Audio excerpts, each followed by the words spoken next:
তো hello guys, তোমরা সবাই কেমন আছো? আশা করি তোমরা সবাই ভালো আছো। তো তোমাদের জন্য নিয়ে আসলাম পার্ট নাম্বার 45।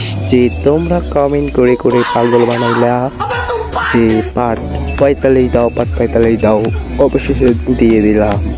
তো তোমাদের জন্য একটা নতুন খবর, নিউ খবর, নতুন গল্প নিয়ে তোমাদের সামনে হাজির হলাম। কেউ বোঝেনি আমাকে, সবাই লাইক করবেন আমার চ্যানেলে, অনেক সমস্যা। কিন্তু দক্ষিণ অঞ্চলের বিষয়ে এখনো কিছু জানা যায়নি। আচ্ছা, তাহলে এবার কনকের সম্পর্কে বলো। স্যার, কনক কোনো সাধারণ নাম নয়, সে খুবই জটিল এবং শক্তিশালী। রকি খুব সিরিয়াস গলায় বলল। আচ্ছা, কেন? কনকের কি বিশেষত্ব আমাকে বলো। অয়নের মুখে চিন্তা।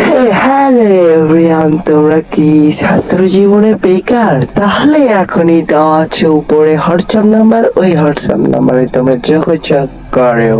তার ছাপ পড়ল। স্যার, আপনি অমরনাথ শর্মা সম্পর্কে শুনেছেন? রকি অয়নকে প্রশ্ন করল। অয়ন ছোটবেলা থেকে এই শহরে বড় হয়নি, তাই সে এখানকার লোকজন সম্পর্কে বিশেষ একটা জানতো না। সে অমরনাথ শর্মার কথাও কখনো শোনেনি। তবে রকি, ভিকি এবং বিকাশের চেহারা দেখে বুঝতে পারল যে এই অমরনাথ শর্মা নিশ্চয়ই একজন বড় নাম। আমি নামটা শুনিনি। সে কে?